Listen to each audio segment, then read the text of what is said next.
This clip is brought to you by SaveWithConrad.com.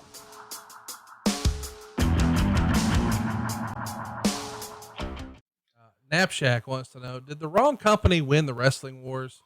1980s Jim Crockett Promotions was head and shoulders above the WWF as an in-ring wrestling product. Couldn't anyone figure out that with a decent production value, Vince could have been beaten? More so than that, we had the talent to win. Yeah. Didn't have to happen. You and I have addressed it. The last shows over the last few months, you've covered it incredibly well with the Crockett's. Yeah. We've talked about it in depth. It never had to happen. It never should have happened. It never should have came down to that. Nobody had to win. It didn't have to be. There was plenty of the United States. There was a big country above us, Canada. There was a lot of people in Europe that wanted to see us. It didn't have to come down to either or. We just needed to take a breath, take a moment. How do we protect and take care of our own product? And there was so much talent with Jim Crockett Promotions. It would still be, and I'm going to go ahead and give a little credit where credit's due. Had Tully and I not left,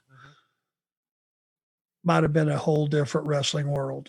And for how long? Who knows? Pretty crazy to think about. We just recently announced that we've got a sit-down interview coming up on adfreeshows.com with Jim Crockett Jr. And we talk a lot about the missteps and maybe what could have been done, and with the benefit of hindsight, what he should have done differently. Stay tuned, boys and girls. That's coming your way in glorious 4K later this month at adfreeshows.com. Zach wants to know, what would the wrestling world look like today if WCW had bought WWE? Oh, gosh. I don't think it would have been better. I'm a huge proponent that I don't like monopolies. Anything. I don't care what it is. A monopoly is not good for any business. There's a lot of conjecture you could have, a lot of things, that what ifs and all that stuff that could have happened. I just don't think it would have been a good thing. We experienced 20 years of a near monopoly, from 2001 to 2020, I guess it would be.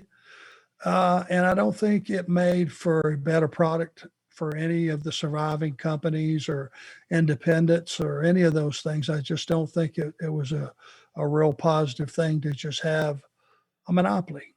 So, who knows what it would have, how it would have shook out, if it would have been better, worse, whatever.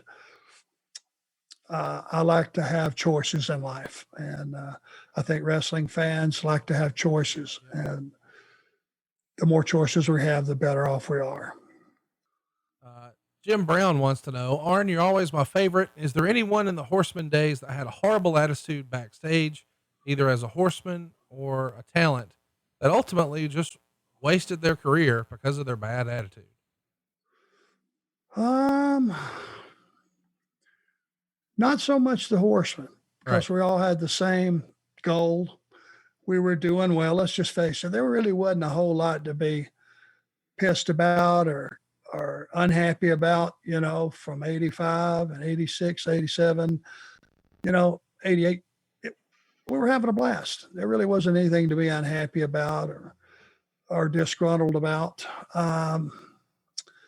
As far as guys and their attitudes, if they were in Jim Crockett Promotions during that era, or they were working for the WWF, if you really stop and break it down, life was pretty good for the wrestling industry back then. So I don't think there were guys. Now, there were guys who were going to bitch no matter what. But if it was bitching about travel and all those things, I got it because I lived it. It wasn't necessarily about net income, I don't think. W. Beckner says, would Magnum Ta have given Ric Flair a run for the most WCW/NWA title wins if he hadn't gotten hurt in the car crash? You know what? Again, Magnum, it's like, who knows how far his career could have went, because he was accelerating at such a pace, and he had no holes. He looked the part. His interviews were tremendous. He had that fire in his eyes. His work was getting better all the time. And people just liked him. He was a star already, and he was going to become a megastar, I'm sure, had it not been for the tragedy. Okay. Hey, it's Conrad Thompson. Thanks for checking out the podcast here on YouTube. Be sure to hit the subscribe button and the notifications bell so you get a notice anytime we upload some new content. And go save yourself some money right now. If you're in a 30-year loan or you have credit card debt, it's not a matter of if I can save you money. It's a matter of how much.